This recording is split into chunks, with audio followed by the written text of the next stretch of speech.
tu fais? Pas question, je serai pas ta putain de mule. Je sais ce qui arrive si ça se déchire dans l'estomac. J'en crève. Allez, cours. Allez. Le seigneur Herman venait de quitter la pièce. Le chien renifleur est immédiatement entré pour fouiller. Mais rien d'anormal n'a été détecté pendant toute l'opération. Alex savait qu'elle devait échapper à l'emprise de ce démon. Ce soir-là, elle a sorti la drogue qu'elle avait préparée pour piéger Herman. Mais tous les casiers des gardiens étaient verrouillés. Elle a dû prendre des outils pour les forcer. Lâche le couteau et le paquet tout de suite détenu. Hellman, il veut me forcer à vendre de la drogue pour lui. Je voulais la remettre dans son casier pour ne pas me faire prendre. À terre. Alex essayait désespérément de prouver son innocence, espérant que MCQ Loug aurait pitié d'elle. Je veux pas qu'on rallonge ma peine. Ne m'oblige pas à répéter. Alex n'avait pas d'autre choix que d'obéir. MCQ Loug a pris la drogue et l'a cachée. Elle venait de finir son rapport d'incident, quand la directrice a convoqué une réunion pour s'enquérir spécifiquement du contrôle des stupéfiants dans la prison. Après la réunion, tout le monde a discuté des salaires. Ouais, mais tu touches 65 000 par an. Pas si mal. 25 000 de plus que ce qu'on gagne. 40 000 $.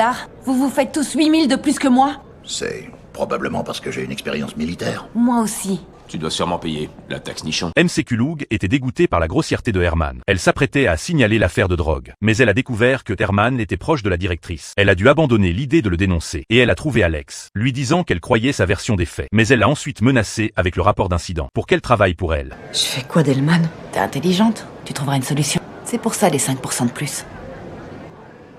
Alex s'est retrouvé à nouveau dans une impasse. Le lendemain, ils ont joué une scène, faisant semblant de voir Alex jeter la drogue dans les toilettes. MCQ Loug s'est immédiatement approché pour l'interroger. Mais Herman, craignant d'être exposé, s'est précipité pour l'en empêcher. Mais MCQ Loug a exigé de connaître la source de la drogue, menaçant même de l'isolement cellulaire. Mais Herman est intervenu pour l'arrêter. Tu crois que t'as déjà tout vu dans cette tôle, hein? J'ai une nouvelle directrice à impressionner, alors à partir de maintenant, tu fais rien entrer ou sortir de cette cellule. Toutes celles à qui tu vends vont vite comprendre que t'es cramé. Ouais, exactement. Cela dit, tu devrais jamais foutre tes tampons dans les chiottes. Toute la conduite va être bouchée. L'homme, effrayé, a cessé de harceler Alex. Bientôt les deux ont commencé à faire des affaires en prison. Leurs collaborations répétées les ont rapprochés de plus en plus. Mais après qu'Alex ait vu sa petite amie Chapman venir en visite, elle a immédiatement décidé de rompre avec MCQ Loug. Mais MCQ Loug ne pouvait pas accepter de perdre celle qu'elle aimait. Elle lui a directement dit que Chapman, dehors, avait déjà quelqu'un d'autre depuis longtemps. Je les ai vus ensemble, dans son appartement la nuit dernière. J'avais pas l'intention d'aller la voir, mais quand j'ai vu ce qu'elle faisait... T'es folle ou quoi? Tu te prends pour qui? Je te conseille de pas t'approcher de ma femme. Le lendemain, MCQ Loug est allé voir la directrice. Je suis amoureuse d'une détenue. Je peux savoir ce qui déconne avec toi?